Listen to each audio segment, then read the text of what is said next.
So we are following King 𝒔𝒆vapati in his descent into the night, deep into the world of falsehood. He wants to find the root of this falsehood. How has it crept into the blissful universe? How has all this darkness and evil come about? He wants to change that. He wants to bring about a divine life upon earth.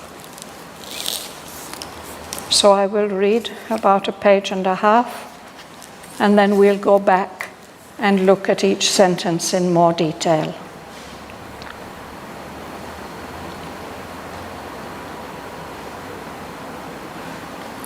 Then the scene changed, but kept its dreadful core, altering its form. The life remained the same. A capital was there without a state. It had no ruler, only groups that strove. He saw a city of ancient ignorance, founded upon a soil that knew not light. There, each in his own darkness walked alone. Only they agreed to differ in evil's paths, to live in their own way for their own selves, or to enforce a common lie and wrong. Their ego was lord upon his peacock seat, and falsehood sat by him, his mate and queen. The world turned to them as heaven to truth and God. Injustice justified by firm decrees, the sovereign weights of errors legalized trade. But all the weights were false and none the same. Ever she watched with her balance and a sword, lest any sacrilegious word expose the sanctified formulas of her old misrule. In high professions wrapped, self-will walked wide, and license stalked, prating of order and right. There was no altar raised to liberty. True freedom was abhorred and hunted down. Harmony and tolerance nowhere could be seen. Each group proclaimed its dire and naked law. A frame of ethics knobbed with scriptural rules, or a theory passionately believed and praised. A table seemed of high heaven's sacred code. A formal practice, mailed and iron-shod, gave to a rude and ruthless warrior kind, drawn from the savage bowels of the earth, a proud, stern poise of harsh nobility, a civic posture rigid and formidable. But all their private acts belied the pose. Power and utility were their truth and right. An eagle rapacity clawed its coveted good. Beaks pecked and talons tore all weaker prey. In their sweet secrecy of pleasant sins, nature they obeyed, and not a moralist God. Inconscient traders in bundles of contraries, they did what in others they would persecute.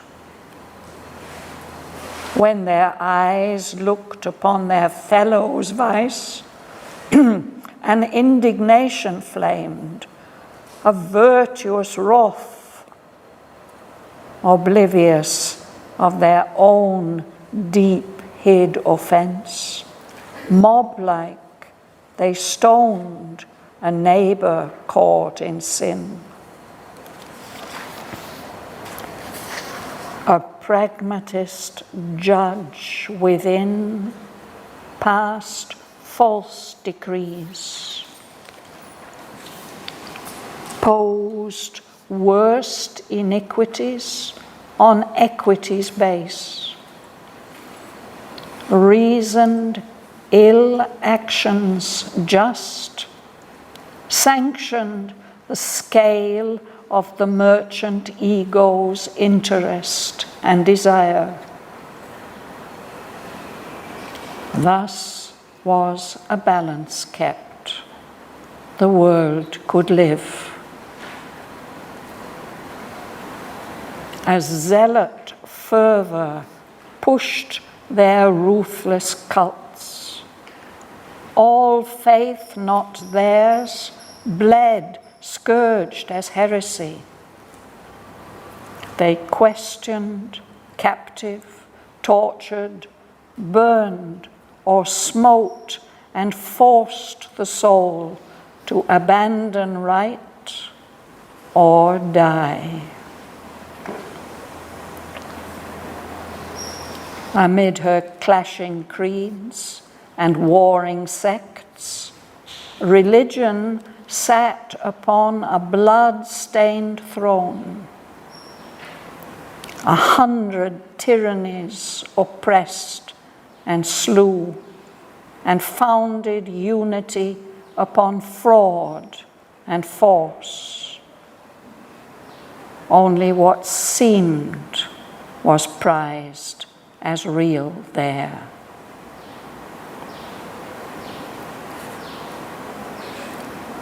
I'm going to stop there.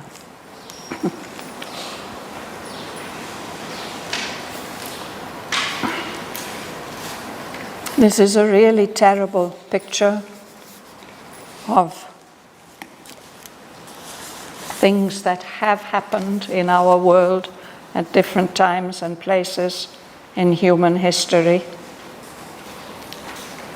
But all this is happening in the world of falsehood, as 𝒔𝒆vapati goes deeper and deeper to find the roots of this dreadful situation.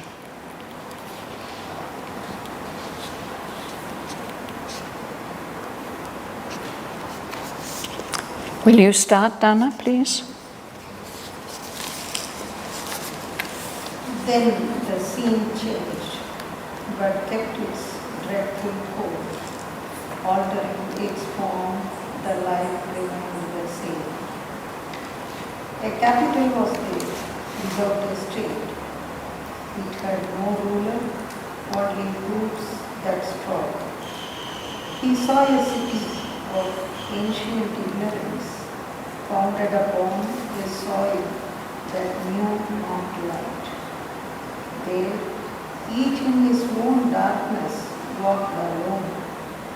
Only they agreed to differ in evil's paths, to live in their own way for their own selves, or to enforce a common light and wrong. There, ego was lord upon his peacock seat, and falsehood sat by him, his mate and queen. The world turned to them as heaven to truth and God. Thank you.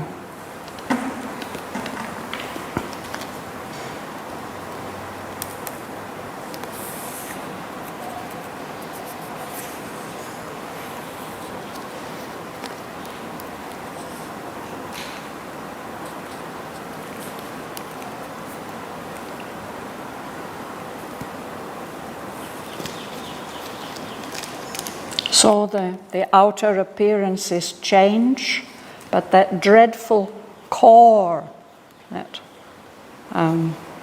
essential center of falsehood and evil remains.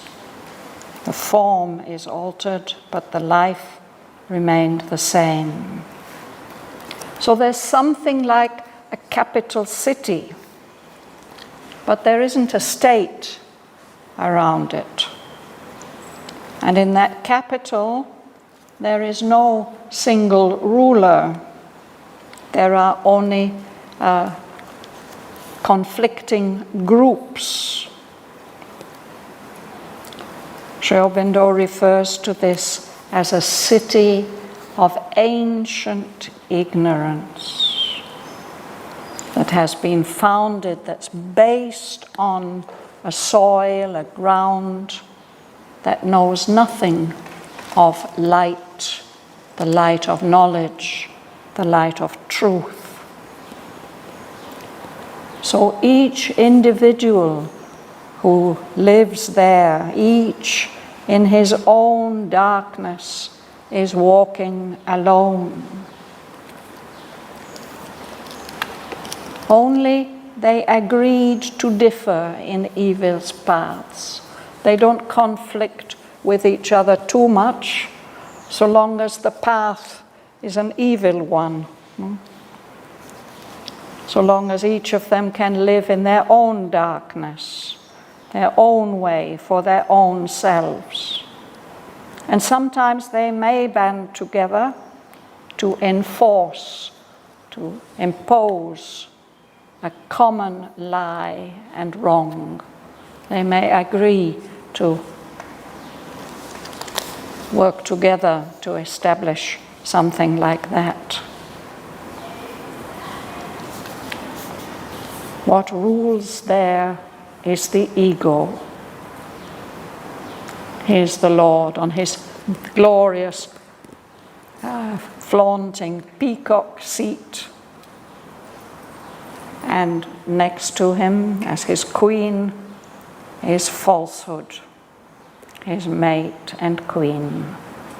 So that world which 𝒔𝒆 is seeing now turns to ego and falsehood as their rulers, just as heaven turns to truth and God spontaneously.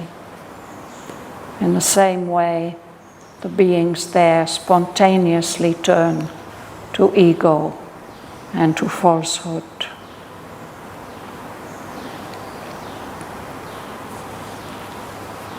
Rita, would you read?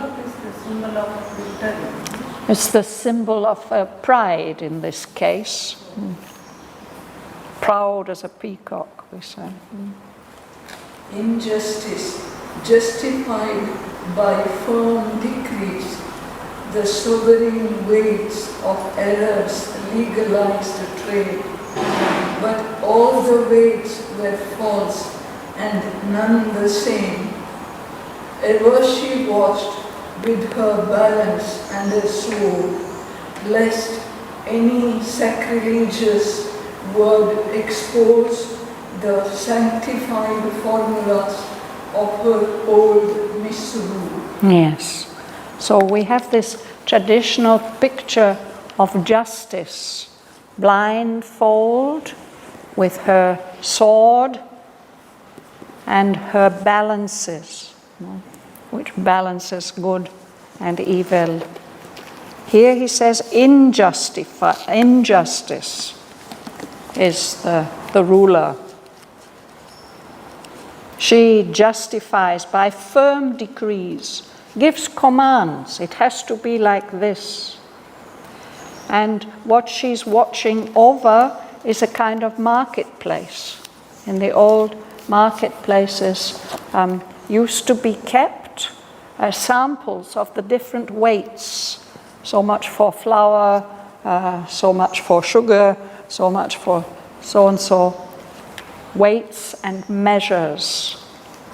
So here he's saying that these sovereign weights that are supposed to rule, to be prevailing in that world, they're the sovereign weights of errors, legalized trade, the currency that is valid in that country. But even there, all the weights were false. None of them were the same. So there's no real fair trade or justice of any kind. But nevertheless, that figure of injustice is always watching there with her balance and her sword to punish anyone who dares to expose that falsehood, lest any sacrilegious word expose the sanctified formulas of her old misrule. It has always been like this. It can't be changed. Sacrilegious, it means something that's against the religious rule. So nobody should say anything against this injustice because it's sanctified. It's been made holy by its old misrule. It's always been like that. It cannot be changed.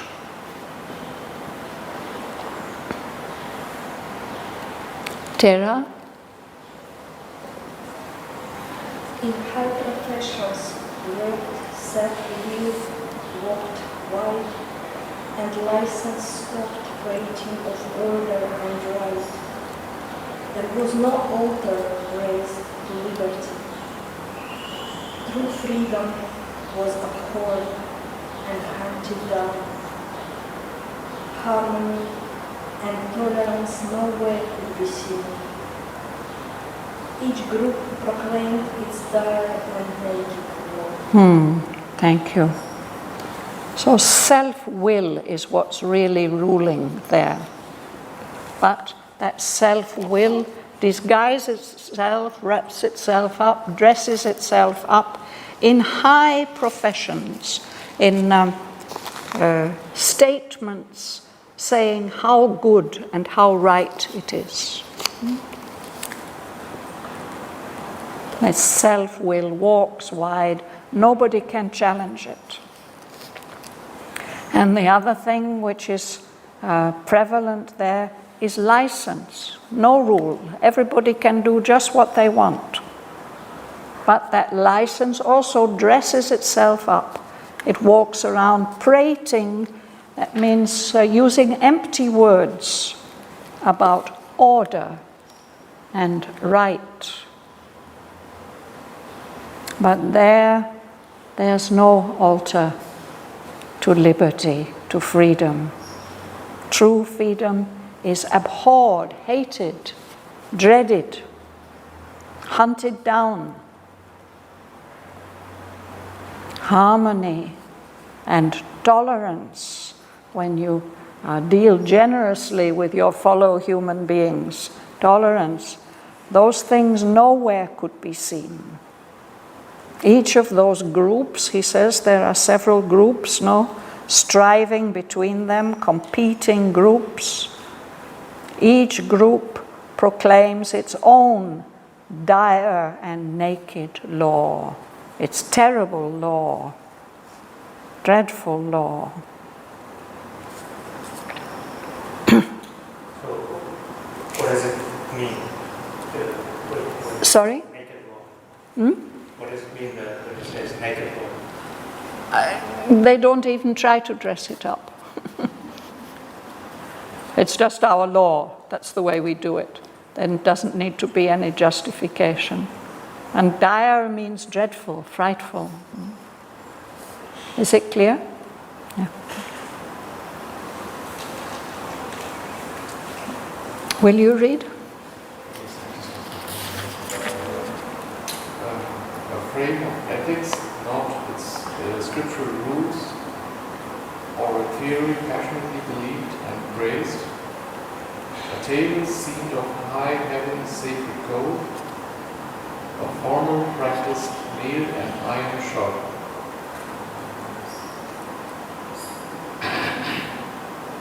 Gave to a rude and ruthless warrior kind, drawn from the savage Bowels. of the earth, a proud, stern poise of harsh nobility, a civic posture rigid and formidable.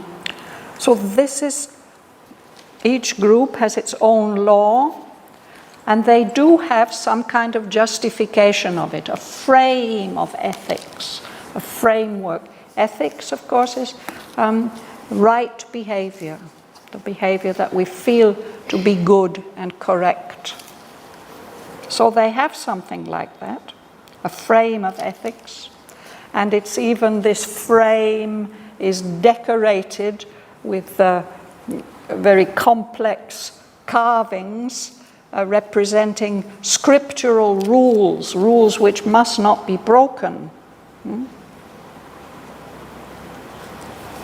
So like that, a frame of ethics which is proclaimed, or one person's theory, a theory that's passionately believed in and praised.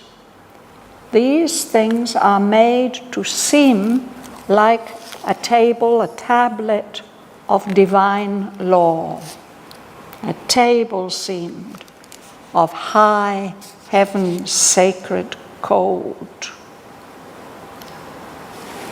These are all just the conventions or the creations of the beings in that world, but they are given this high appearance of divine and inviolable law. And then there's a description of the kind of beings who are ruling there, a warrior, ruthless warrior kind. They have their own way of practice, their own code of conduct. It's a formal practice, mailed, he says. It means that the armor, wearing very strong armor and iron shod, so armored right from the head to the feet.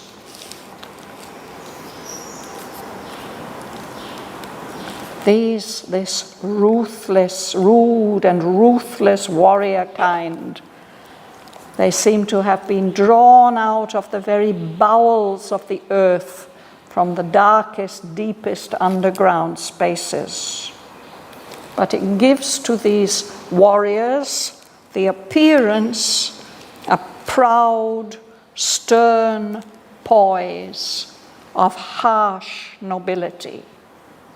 A civic posture, rigid and formidable. They give the appearance of having a very high kind of stern morality. Janaka, would you read, please?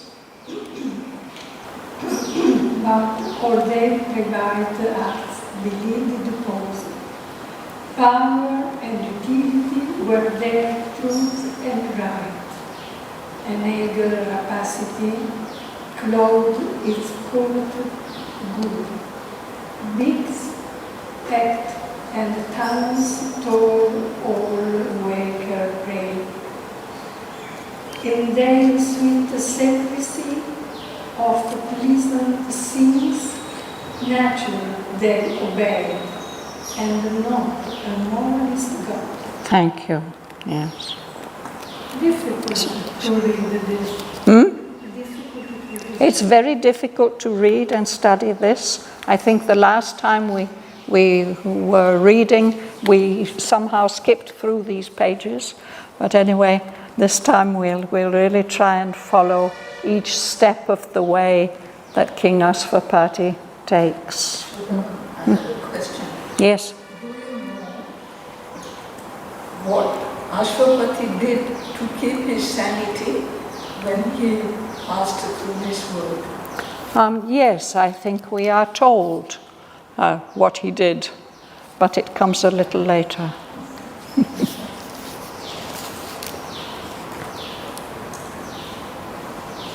Now he's just observing all this, no?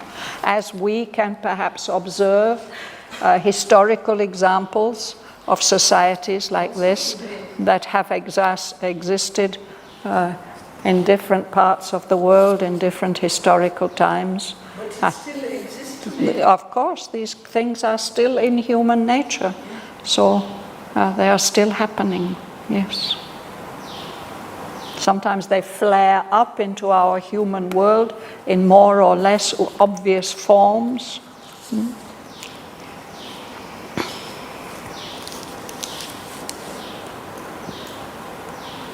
So there's this pretense of a high warrior, noble creed, no? All their private acts contradict this pose of noble morality. No? Power and utility were their truth and right. That's the only things they care about. And then he compares them to birds of prey. An eagle rapacity. Rapacity is greed.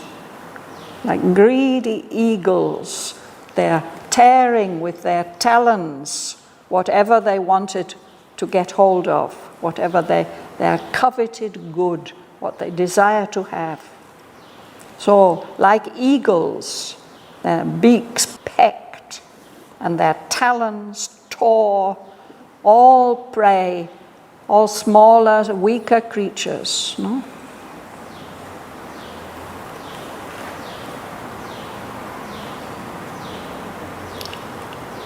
And privately, they keep their sweet secrecy of pleasant sins. They obey their nature. They don't follow any higher moral code.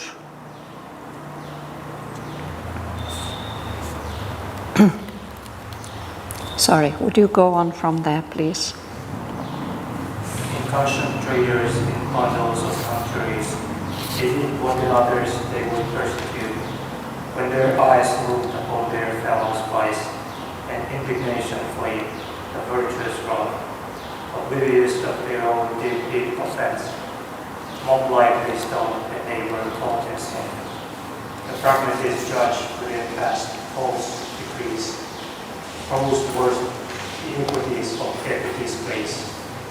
Reason ill actions just, sanctioned the scale of the merchant egoist interest and desire. This one, next line, please. Thus was the balance kept, the world goodly. Yes, this is the way they keep things going. They did what in others they would persecute. And then they're so self-righteous when their eyes look upon their fellows' vice, an indignation flamed, a virtuous wrath. And then they forget all about their own wrongdoings. They're ready to stone to death a neighbor that they've caught in sin. So, All of us perhaps have a kind of judge within who tells us what to do or assesses the rightness and wrongness of what we do. But what they have is this pragmatist judge. He just judges according to his own wishes and desires. He passes false decrees and is able to base even the worst iniquities, the wickedest and most unjust things on a base of pretended justice, equity. That pragmatist judge uses the reason to justify wrong, ill actions, and gives a sanction, says yes to this dishonest scale, this balance which the merchant ego is using to satisfy its own interest and desire. So in this way, they keep their world going. Thus was a balance kept. The world could live.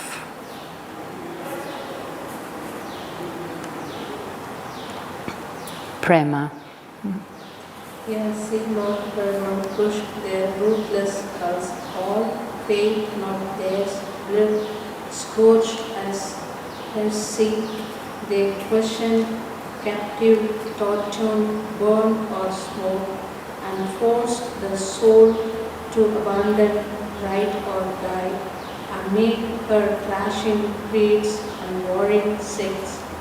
Religion set upon your blood-stained throne, 100 tyrannies oppressed and sleep, and founded unity upon fraud. And force. Fraud is cheating.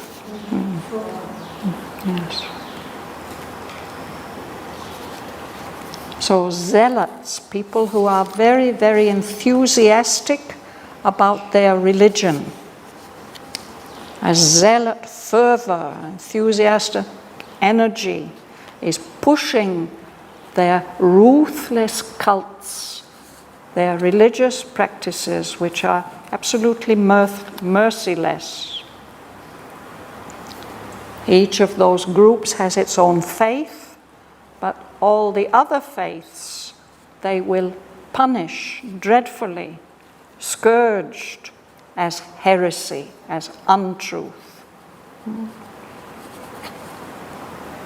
So they will catch hold of anybody who doesn't follow their particular cult. They will catch them, question them, make them captives, torture them, burn them at the stake, to force the soul to abandon right or die. And amidst all these clashing creeds and warring sects, each of them with their own particular type of religion, it's as if religion, the figure of religion, is sitting on a blood-stained throne. Through too much of human history, it has been like this. And it's not just one tyranny, not just one unjust, powerful ruler. There are 100 tyrannies, oppressing, killing, trying to enforce unity with fraud, with cheating, and with violence. And based any appearance of unity upon fraud and force. Will you read, dear? Yeah. Only what seemed was praised as real there. The ideal was a cynic, ridiculous, but put by the crowd way. Spiritual seeking, wandering, outcasting. A dreamer's self-deceiving drift of thought. A mad chimera, deemed or Hippocrates fake. It fascinates instinct, tried through mind obscure. Lot in the circuits of the ignorance.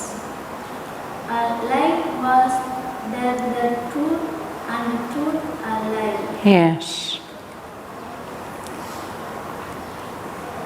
Only what seemed was prized as real there, only appearances.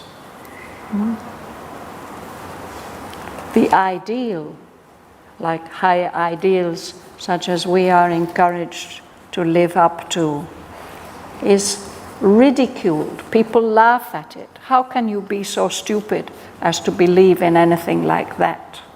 Hooted by the crowd. It means like a crowd of people surrounding somebody who is defending the ideal and laughing at them. Mocked by enlightened wits, the people who consider themselves so well educated and clever, they ridicule people who have ideals. So spiritual seeking is wandering, lost, like an outcast, an exile. Those enlightened wits think that spiritual seeking is just a dreamer's self-deceiving web of thought, an illusion, a delusion, or a mad chimera. We have had this word chimera before, no? An impossible animal, an impossible existence.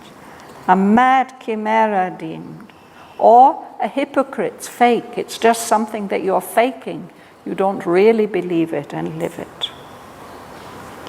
That passionate instinct which is there in the human soul for spiritual seeking is just trailing somehow through obscure minds that are lost in the circuits, the mazes, the labyrinths of the ignorance. In that world, a lie was there, the truth, and truth, a lie.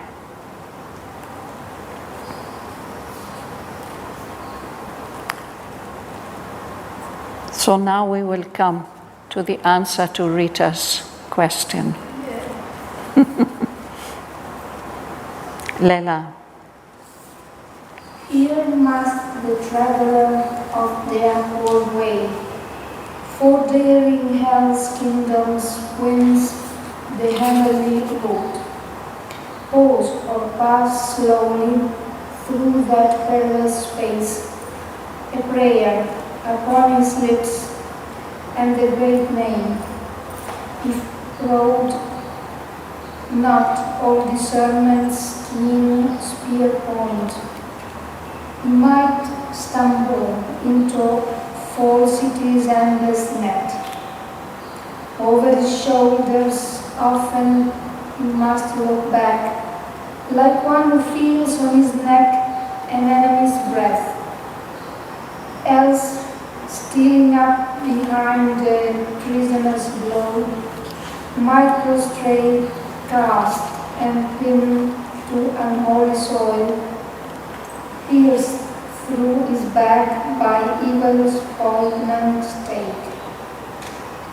So might one fall on the eternal's road, forfeiting the spirit's lonely chance in time, and no news of him reached the waiting gods, marked missing in the register of souls. His name, the index of the fading hope, the position of the dead remembered star. such poignant lines. No? The traveler on the upward way has to be so careful, because when we're on the upward way and following the instinct of spiritual search, we have to pass nearby the kingdoms of hell. For daring hell's kingdoms winds the heavenly route. We have to pass near to these dangers. But we must do it very, very carefully. We must pause or pass slowly through that perilous space, a prayer upon our lips, remembering always the great name. If we don't look carefully at everything, if probed not all discernment's keen spear point, that's our weapon, discernment of the truth, being able to distinguish what is true and false. We might fall, stumble into the endless net of falsity. So the pilgrim of the upward way must often look back over our shoulders, like one who's feeling an enemy's breath on our neck, because we may get struck from behind, stealing up behind. A treasonous blow, a treacherous blow might just throw us flat and pin us to that unholy soil, pierced through the back by evil's poignant stake. In this way, it's possible to fall on that road towards the eternal. And then you lose, forfeiting the Spirit's lonely chance in time. Each of our lives is an opportunity, but we may, if we get caught in that net of falsehood, we may lose that chance. And then it's as if our name gets forgotten. No news of him reach the waiting gods, or his name gets marked missing in the register of souls. Then it's an indication of a failing hope, marking the position of a dead, remembered star. But this is also scary. This is very, very scary. This is super scary. Yeah. Yeah. And this is not our fault, no? We do not know. We can only rely on the great name. Shraddhavan, I tell you something just before when I came to read Savitri together. I opened agenda 31 December 1963, and I discovered the descent into the night about sardonic rictus. Yes, yes. And Mother described, she tell only joy, pétillement of joy change the falsehood. Also when you have ardent prayer, devotion, this never. The falsehood stay back you and never change. Only joy change falsehood. That is, we have this wonderful drawing of the mothers. Yeah, sorrow, what does she say?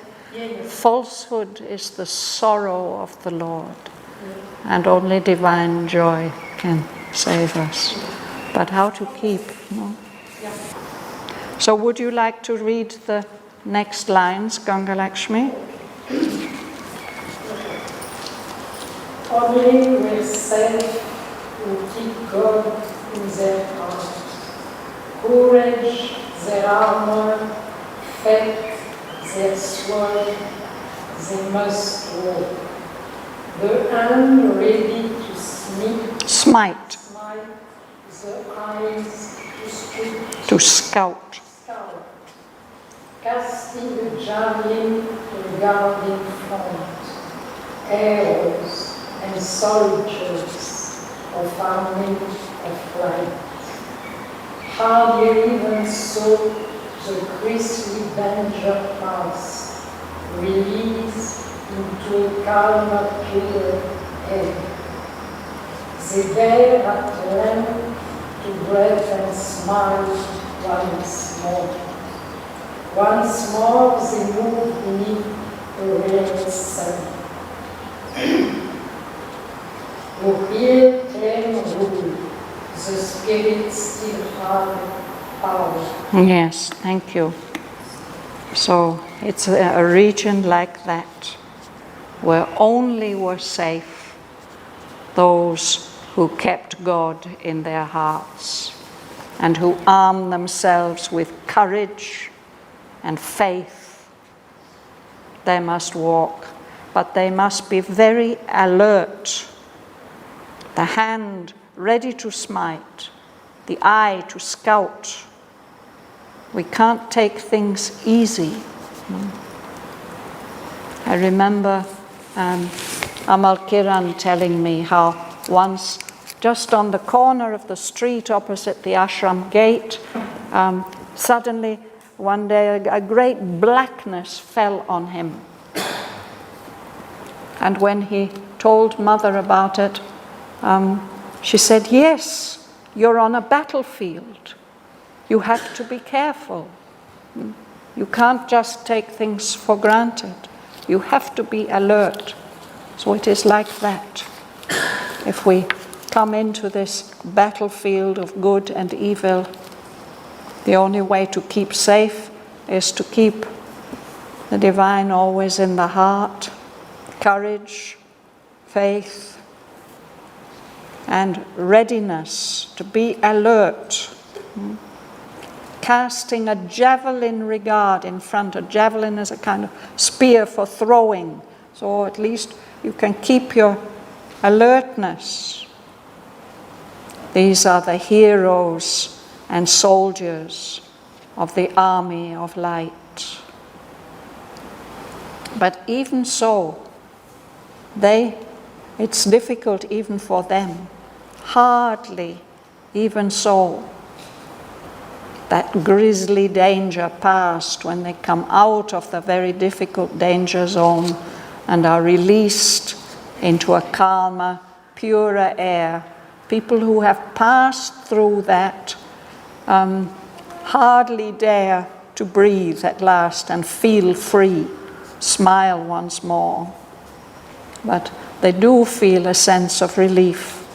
Once more they move beneath a real sun, not a sun of falsehood and delusion. It may seem, we may have times in our lives, experiences, when we feel that hell is ruling, but the Spirit still has power. Joel, would you read the last lines? This no man's land he passed without debate. Him the heights mission, him the abyss desired. None stood across his way, no voice forbade. For swift and easy is the downward path, and now towards the night was turned his face. Yes. So this is Asvapati's experience. Nobody's trying to stop him. He's not on the upward path now. He's on the downward path.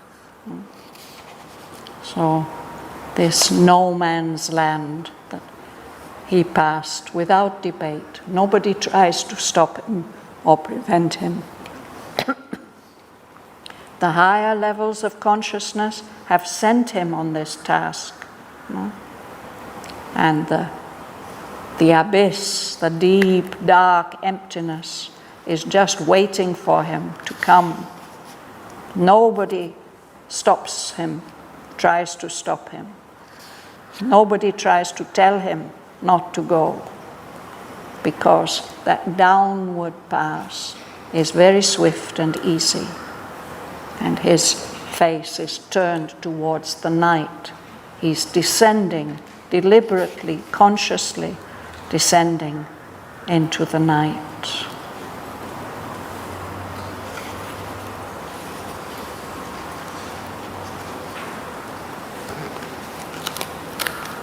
So it actually gets worse.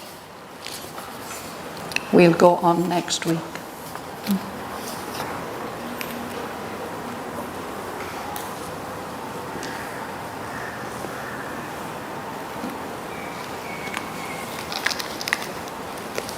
Difficult reading, as you said, Janaka. Nevertheless, thanks to Sri Aurobindo. Then the scene changed, but kept its dreadful core. Altering its form, the life remained the same. A capital was there without a state. It had no ruler, only groups that strove. He saw a city of ancient ignorance, founded upon a soil that knew not light. There, each in his own darkness walked alone. Only they agreed to differ in evil's paths, to live in their own way for their own selves, or to enforce a common lie and wrong. There, ego was lord upon his peacock seat, and falsehood sat by him, his mate and queen. The world turned to them as heaven to truth and God. Injustice justified by firm decrees the sovereign weights of error's legalized trade. But all the weights were false, and none the same. Ever she watched with her balance and a sword, lest any sacrilegious word expose the sanctified formulas of her old misrule. In high professions wrapped, self-will walked wide, and license stalked, prating of order and right. There was no altar raised to liberty. True freedom was abhorred and hunted down. Harmony and tolerance nowhere could be seen. Each group proclaimed its dire and naked law. A frame of ethics knobbed with scriptural rules, or a theory passionately believed and praised, a table seemed of high heaven's sacred code. A formal practice, mailed and iron-shod, gave to a rude and ruthless warrior kind, drawn from the savage bowels of the earth, a proud, stern poise of harsh nobility, a civic posture rigid and formidable. But all their private acts belied the pose. Power and utility were their truth and right. An eagle rapacity clawed its coveted good. Beaks pecked and talons tore all weaker prey.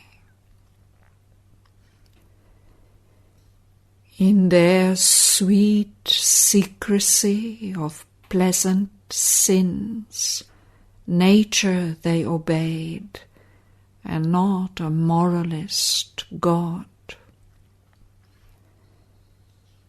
Inconscient traders, in bundles of contraries, they did what in others they would persecute. When their eyes looked upon their fellow's vice, an indignation flamed, a virtuous wrath. Oblivious of their own deep-hid offence, mob-like they stoned a neighbour caught in sin.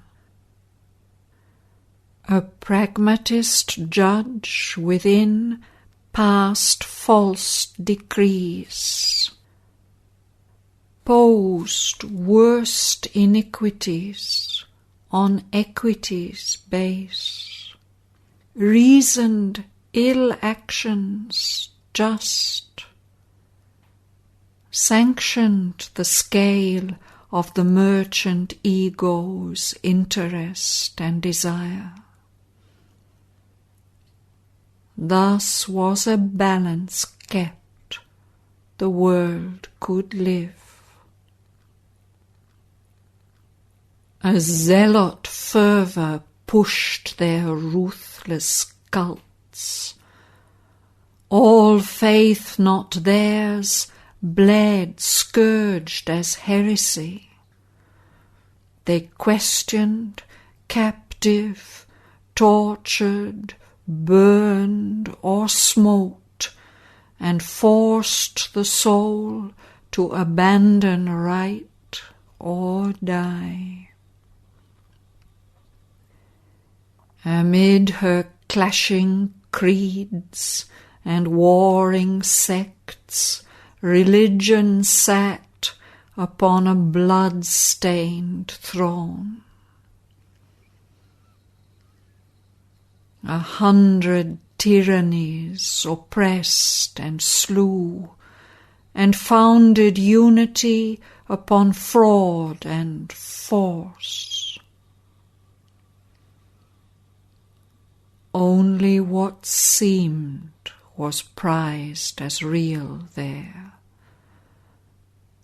The ideal was a cynic ridicule's butt, hooted by the crowd, mocked by enlightened wits. Spiritual seeking wandered, outcasted.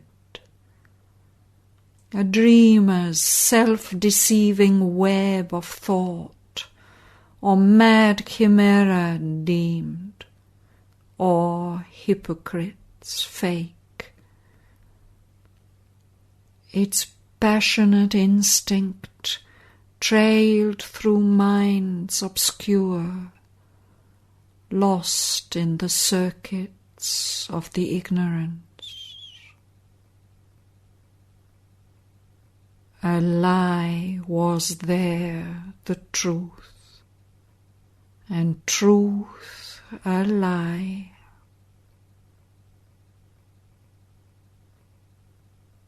Here must the traveller of the upward way, for daring hell's kingdoms winds the heavenly route, pause or pass slowly through that perilous space, a prayer upon his lips, and the great name. If probed not all discernment's keen spear point, he might stumble into falsity's endless net. Over his shoulder often he must look back, like one who feels on his neck an enemy's breath. Else, stealing up behind, a treasonous blow might prostrate cast and pin to unholy soil, pierced through his back by evil's poignant stake. So might one fall on the Eternal's road, forfeiting the spirit's lonely chance in time, and no news of him reach the waiting gods. Marked missing in the register of souls, his name the index of a failing hope, the position of a dead, remembered star.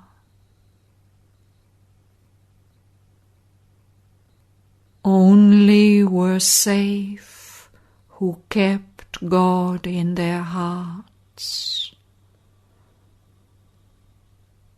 Courage their armour, faith their sword, they must walk, the hand ready to smite, the eye to scout, casting a javelin regard in front. Heroes and soldiers of the army of light.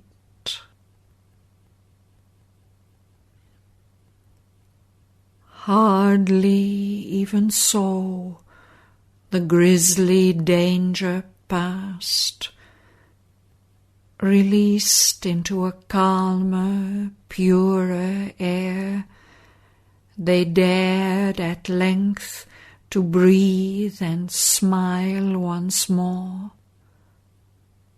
Once more they moved beneath a real sun.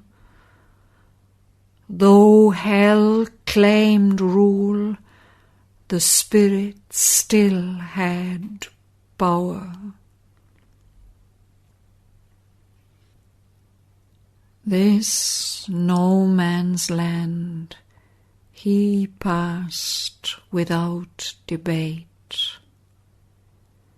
Him the heights missioned, him the abyss desired.